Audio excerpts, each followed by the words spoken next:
جمعہ کو معمولی سستی کی وجہ سے اتنا عظیم ثواب چھوڑ دینا بہت بڑی محرومی ہے۔ سیدنا اوس بن اوس ثقفی رضی اللہ عنہ سے روایت ہے کہ انہوں نے فرمایا، میں نے نبی صلی اللہ علیہ وسلم سے یہ ارشاد سنا، جس نے جمعے کے دن غسل کیا اور کرایا، اول وقت میں آیا،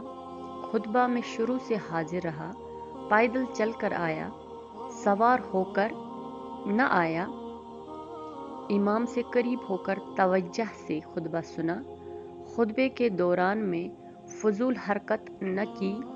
اسے ہر قدم کے بدلے 1 سال